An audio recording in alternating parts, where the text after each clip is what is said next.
Por otra parte, el sincretismo de la época también se manifestaba en lo que los historiadores de hoy llaman religiones de misterio, o sencillamente misterios. Estas religiones no centraban su fe en los viejos dioses del Olimpo, Zeus, Poseidón, Afrodita, sino en otros dioses de carácter más personal.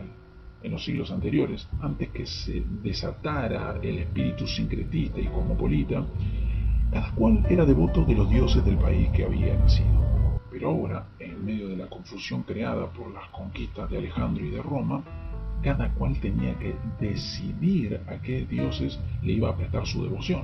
Cada uno de estos dioses de los misterios tenía sus propios devotos, que eran aquellos que habían sido iniciados.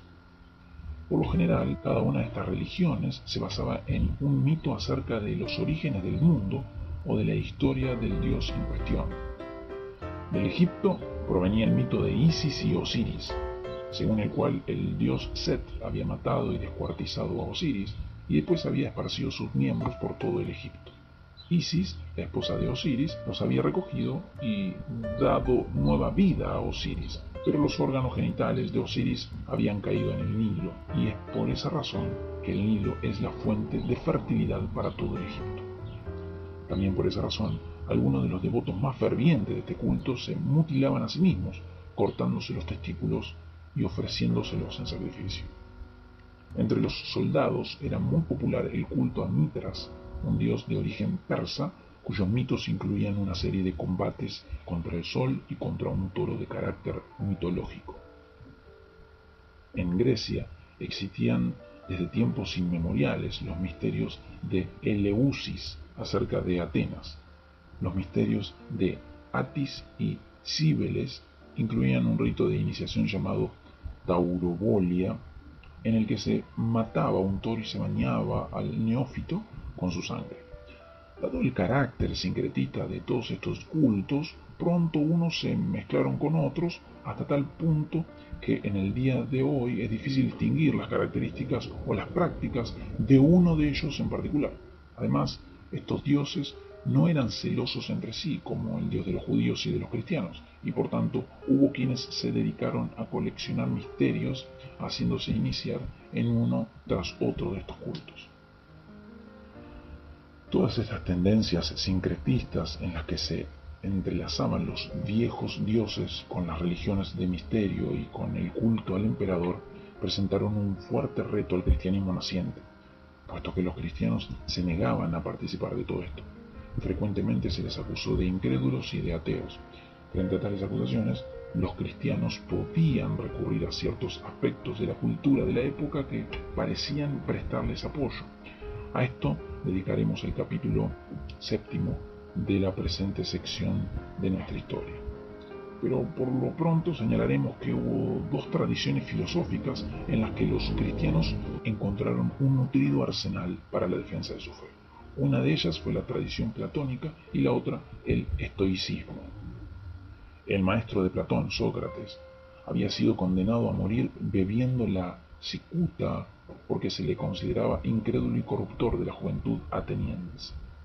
Platón había escrito varios diálogos en su defensa y ya en el siglo I de nuestra era Sócrates era tenido por uno de los hombres más sabios y más justos de la antigüedad. Ahora bien, Sócrates, Platón y toda la tradición de la que ambos formaban parte habían criticado a los dioses paganos diciendo que eran creación humana y que según los mitos clásicos eran más perversos que los seres humanos.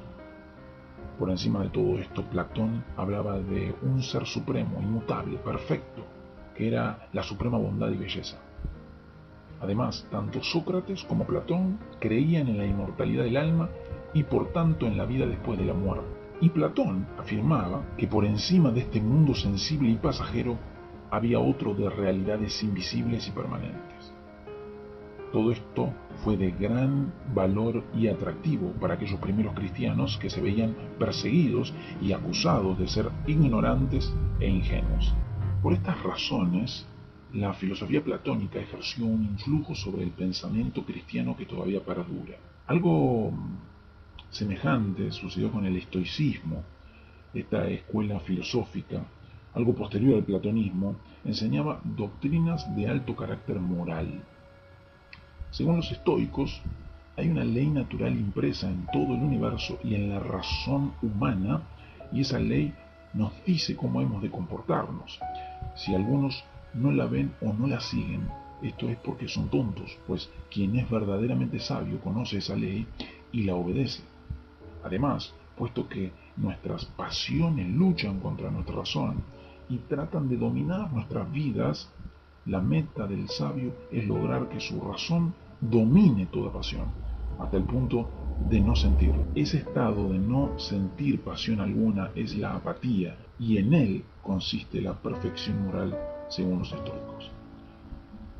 También en este caso podemos imaginarnos el atractivo de esta doctrina para los cristianos, que se veían obligados a enfrentarse repetidamente a las costumbres corruptas de su época y a criticarlas, puesto que los estoicos habían hecho lo mismo. En sus ideas y escritos los cristianos encontraron apoyo para su defensa y propaganda. Al igual que en el caso del platonismo, esto acarreaba el peligro de que se llegase a confundir la fe cristiana con estas doctrinas filosóficas y que así se perdiera algo del carácter único del Evangelio. No faltaron quienes en un aspecto u otro sucumbieron ante esta tentación, pero ello no ha de ocultarnos el gran valor que estas doctrinas tuvieron en la primera expansión del cristianismo. Según el apóstol Pablo, el cristianismo penetró en el mundo cuando vino el cumplimiento del tiempo. Quizás alguno podría entender esto en el sentido de que Dios les facilitó el camino a aquellos primeros cristianos. No cabe duda de que mucho de lo que estaban teniendo lugar en el siglo I facilitó el avance de la nueva fe. Pero también es cierto que esos mismos acontecimientos le planteaban a la Iglesia difíciles retos que exigían enorme valor y audacia. El cumplimiento del tiempo no quiere decir que el mundo estuviera listo a hacerse cristiano, como una fruta madura pronta a caer del árbol, sino que quiere decir más bien que en los designios inescrutables de Dios había llegado el momento de enviar al Hijo al mundo a sufrir muerte de cruz y de esparcir a los discípulos por ese mismo mundo para dar ellos también costoso testimonio de su fe en el crucificado.